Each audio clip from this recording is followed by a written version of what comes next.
Amis fermiers, amis fermières, bonjour, bienvenue à la ferme, bienvenue sur Cocotte TV. Aujourd'hui, je vous présente un clavier qui nous provient de Razer.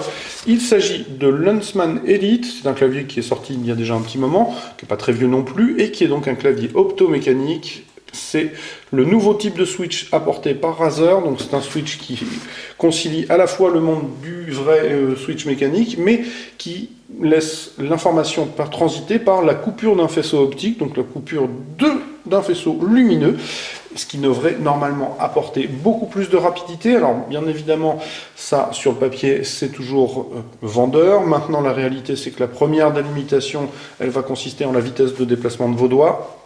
Ça, vous ne pourrez pas aller plus vite que la vitesse de vos doigts, c'est malheureusement la toute première délimitation. Et la deuxième, ça va peut-être être la taille de votre bourse, parce que le Huntsman Elite est un clavier novateur. Et quand on dit novateur chez Razer, ça veut dire assez cher, pour ne pas dire très cher.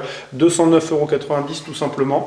Oui, c'est un des claviers les plus chers que j'ai eu l'occasion d'avoir à la ferme. Ce qui est sûr et certain, c'est qu'on se rapproche véritablement d'un HKKB, qui est la Rolls ou le Graal des claviers mécaniques.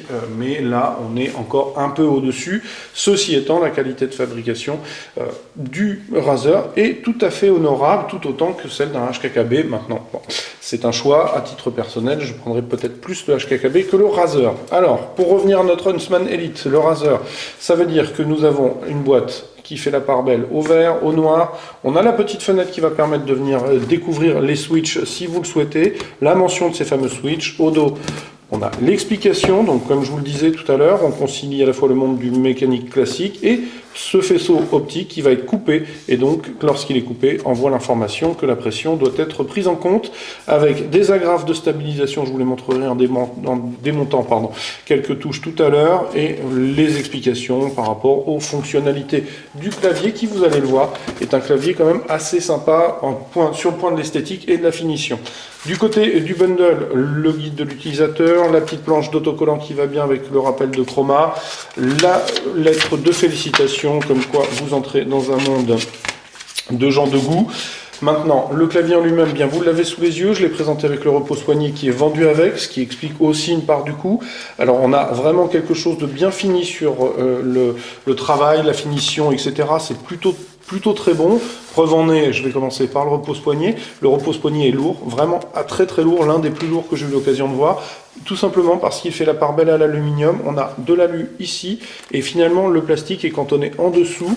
Alors vous le voyez, on a des contacteurs, tout simplement parce que nous avons aussi une bande translucide qui passe sur toute l'intégralité du repose-poignet et qui s'illuminera des diodes RGB en fonction de ce que vous avez choisi. Alors bon, ça reste peut-être un peu bling bling, mais c'est bien conçu. Ce qui est sûr et certain, c'est qu'ici nous avons du Sky de bonne qualité et que la mousse est assez souple. On a donc quelque chose qui est vraiment agréable lorsqu'on a les paumes posées dessus. Le clavier, le voici. Constat identique, bonne finition, présence d'alu, le plastique est cantonné à la plaque châssis inférieure, donc on retrouve les contacteurs. Au niveau du lettrage, rien d'exceptionnel, on est chez Razer, donc quelque chose de sobre, des lettres assez fines, pas de fioriture esthétique particulière sur ce point. Alors je suis désolé, il est un petit peu poussiéreux parce que c'est un clavier qui a fait le tour d'autres testeurs, et il m'est arrivé comme ça et j'ai oublié de mettre un petit coup de chiffon. J'espère que vous me pardonnerez. Ce qui est sûr, je le disais, donc les touches de fonction ne sont pas doublées jusqu'à F9. De F9, on va trouver la gestion des macros à la volée. La F10 va permettre de bloquer la touche Windows. F11, F12 de gérer l'intensité du rétroéclairage. Sur pause, la mise en veille. Dans l'alignement, on va retrouver des boutons de commande multimédia, un peu sur le look du K70, si ce n'est que là, on a retourné la molette. On a donc une molette qui va permettre de gérer le volume, un bouton au centre qui va permettre de couper, un cerclage translucide qui reprendra les couleurs du RGB. Morceau suivant, lecture pause, morceau précédent, en format rond et métallique, c'est assez sympa et assez joli. Du côté du pavé numérique, rien de particulier. Les diodes d'information sont rapatriées entre le pavé de flèche et ins, donc on va retrouver les informations classiques, l'enregistrement des macros et le mode gaming quand vous avez bloqué la touche Windows. Je le disais, on a le petit cercle, la petite bande translucide, pardon, je cherchais mes mots, qui fait donc le tour du clavier. Elle n'est coupée que par la présence du départ du clavier, du câble qui est légèrement excentré, comme vous le remarquez. En dessous, on va retrouver un certain nombre de patins de caoutchouc. Là, sur la stabilité, on ne devrait pas avoir de problème. Et les pattes, sont elles aussi caoutchoutées. Et vous avez 2 niveaux de pattes, ce qui est plutôt pas mal. Remarquez, pour le prix, on n'en attendait pas moins. Alors, une fois que vous avez tout connecté, normalement, voilà, je suis en train d'essayer de connecter. Voilà, j'y suis parvenu. Je vais éteindre le rétroéclairage pour que vous puissiez voir la façon dont ça fonctionne. Et comme je vous le disais, ça génère un halo qui est plutôt sympathique. Alors, la touche de fonction devrait normalement permettre de diriger une partie du rétroéclairage. Voilà, évidemment je l'ai branché très rapidement sur un ordinateur portable, ce qui fait que vous ne pouvez pas bénéficier de toutes les fonctionnalités de Chroma, parce que je n'ai pas encore installé le pilote, je fais la vidéo débarquée de la boîte. Ce qui est sûr et certain, c'est que on va avoir une force d'activation qui va être identique au switch MX rouge, puisqu'on est à 40 cn d'activation. Par contre, le premier constat, au regard des claviers que nous avons présentés dernièrement, celui-ci est franchement assez bruyant, d'autant que Razer ne permet pas de choisir entre différents types de switch optiques. Ici, on est forcément sur du light et clicky, c'est-à-dire qu'à la descente, on a le clic audible, ce qui reprend peu ou prou les clics audibles des switches bleus qui, je vous le rappelle, ne sont pas, à notre sens, les meilleurs. Loin de là, on a bien plus agréable et bien plus silencieux surtout. Et là, bien, on est face à un clavier qui va faire du bruit et qui ne sera peut-être pas forcément la panacée si vous jouez dans le salon.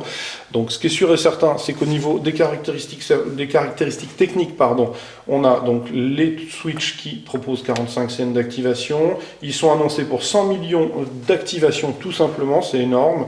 Reste à voir si on ira jusqu'au bout ou si on n'aura pas malheureusement changé avant, parce que ça c'est un petit peu le problème. Le RGB bien évidemment nous propose 16,8 millions de couleurs et je pense que j'ai à peu près fait le tour de tout ce que je pouvais vous donner. Si le key rollover est sur 10 touches uniquement, ce qui est un peu étonnant, et l'anti-ghosting normalement complet, à moins que je ne m'abuse, et nous avons un pooling rate à 1000 Hz pour un clavier gaming, c'est normal. Donc je pense avoir fait le tour de tout ce dont je devais vous parler pendant la présentation vidéo.